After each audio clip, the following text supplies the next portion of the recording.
కదా భయ్, కింద ప్యాంట్ వేసుకున్నామా, దాని మీద ఒక చొక్కా వేసుకున్నామా, చేతికో వాచ్ ఎట్టామా, బెల్ట్ ఎట్టామా, కళ్ళజోడు ఎట్టామా, సెంటు పుచ్చుకు పుచ్చుకు అని కొట్టుకుని వీడియోలు చేసామా, అవి నలుగురికి చూపించి వీడియోలో ఫాలోవర్స్ని తెచ్చుకున్నామా వీడియోల ద్వారా అన్నట్టు ఉండాలి. అంతేగాని రాజకీయం గురించి మాట్లాడితే దానిపైన అవగాహనతో మాట్లాడాలి. పాపం వచ్చేసి మనకి ఒక సెటప్ ఉంది, ఓ మైకు, ఒక కెమెరా, ఒక రిచ్ సెటప్ ఉంది కాబట్టి మాట్లాడేద్దాం రాజకీయాల గురించి అంటే కుదరదు. ఏదో అన్నాం, ఉచిత ఇసుక విధానం గురించి అన్నారు, పాత రేట్ల మీద నడుస్తున్నాయి అన్నాం. ఉచిత ఇసుక విధానం పాలసీ అమలు అయ్యింది, అమలు జరిగింది, ఉచితంగా ప్రజలు ఇసుక తీసుకెళ్తున్నారు.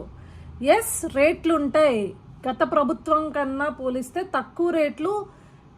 తక్కువ రేటుకే ఈరోజు ప్రభుత్వం ఇస్తుంది. ఆ రేటు దేనికి పడుతుంది అంటే జేసీబీల ద్వారా ఆ ఇసుకని ఒక చోటకి చేర్చి దాన్ని ట్రక్కుల ద్వారా కనుక తీసుకుని వెళ్తే దానికి జరిగే అంటే అక్కడ మ్యాన్ కైండ్ ఆఫ్ వర్క్ ఏదైతే నడుస్తుందో వాళ్ళకి పే చేయడం కోసం రీజనబుల్ ప్రైజెస్ కలెక్ట్ చేసుకుంటారు. అదేవిధంగా క్లియర్గానే చెప్పారు కదా రాష్ట్ర ముఖ్యమంత్రి వర్యులు, తీసుకెళ్ళవయ్యా, నువ్వు వచ్చి తవ్వుకుని నీకు ఎంత కావస్తుంది ఇసుక తీసుకుని వెళ్ళు రీచ్లోంచి, నిన్నెవడు ఆపడే. మరి ఇది ఉచిత ఇసుక పాలసీనే కదా, దీనిపైన మనకు అవగాహన లేదు. ఈ స్టేట్మెంట్ కనీసం మన ముఖ్యమంత్రి వర్యులు ఇచ్చిన తర్వాత దీనిపైన కనీసం నీకు తెలియదు, ఎందుకంటే నువ్వు ఏ రోజు రాజకీయాల గురించి పట్టించుకోలేదు. ఈరోజు కొత్తగా ఫాలోవర్స్ కోసమో లేకపోతే మీ తమ్ముడు పీడో హనుమంతు అరెస్ట్ అయిన తర్వాత అది గట్టిగా వైరల్ అయిన తర్వాత అందరు నీ కుటుంబాన్ని వేసుకున్న తర్వాత ఈరోజు వచ్చి నువ్వు రాజకీయాన్ని మాట్లాడుతున్నావు. సరే, ఇంకొకటి ఏదో అన్నావు, సూపర్ 6 అమలు గురించి అని ఏదో మాట్లాడుతున్నావు. సూపర్ 6 అమలు గురించి నువ్వు మాట్లాడే ముందు మొన్ననే ముఖ్యమంత్రి వర్యులు దీపం పథకం దీపావళి నుంచి అమలు జరుగుతుంది అని చెప్పారు.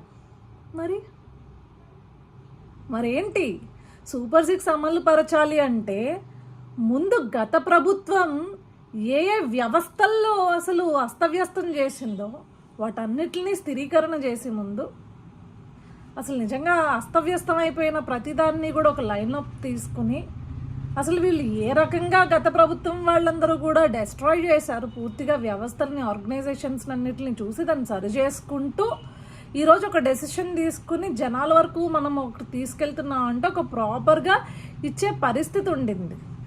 అదే సూపర్ 6లో ఇమ్మీడియట్గా 3,000 ఉన్న పెన్షన్ని జగన్మోహన్ రెడ్డి లాగా డ్రాగ్ చేసుకుంటూ 5 ఏళ్లకి 2,000 ఉన్న పెన్షన్ 3,000 ఇవ్వాల. విత్ ఇన్ ద డే ఆయన వచ్చిన వెంటనే 2 నెలలు ఏదైతే ఎలక్షన్ టైంలో ఇవ్వని పెన్షన్లు ఉన్నాయో అంటే అప్పుడు ఇవ్వాల్సిన పెన్షన్స్ కూడా అంటే 3,000 ఇస్తే వాటికి కూడా అమౌంట్ ఆ 1,000 కూడా కలిపి మొత్తం 7,000 రూపాయల పెన్షన్లు ఆ రోజు ఇవ్వడం జరిగింది. మరి దాని గురించి మాట్లాడవే, ఒక సిస్టమ్ని రన్ చేయాలి అన్నప్పుడు దాన్ని ఒక పద్ధతిలో నడుపుతున్నప్పుడు కొంత టైం పడుతుంది. ఎందుకంటే వేరే వాళ్ళ దగ్గర నుంచి ప్రభుత్వం అంటే ఒక ప్రభుత్వం మారినప్పుడు ఆ ముందు ప్రభుత్వం చేసిన అస్తవ్యస్తమైన పరిపాలనని ఒక మానిటర్ చేసుకుంటూ వాటి డాక్యుమెంటేషన్ అంతా కరెక్ట్ చేసుకుంటూ ఎక్కడ తప్పులు జరిగాయో ఆ తప్పులన్నిటిని ఫైండ్ అవుట్ చేసుకుంటూ రావడానికి టైం పడుతుంది. కాదబ్బాయ్, ప్రభుత్వం వచ్చి 3 నెలలు కూడా కాలా, చాలా పాష్ ఇంగ్లీష్ మాట్లాడుకుంటూ వీడియోలు చేసేస్తున్నంత మాత్రం క్వశ్చన్ చేయడం అయిపోదు. చూడో, క్వశ్చన్ చేయడం కాదు, దానికి సరైన అవగాహన, రాజకీయ అవగాహన ఉండాలి. ఎంత మీ బాబు కలెక్టర్ అయితే మాత్రం అవగాహన నీకు వచ్చేది అనుకోవద్దు.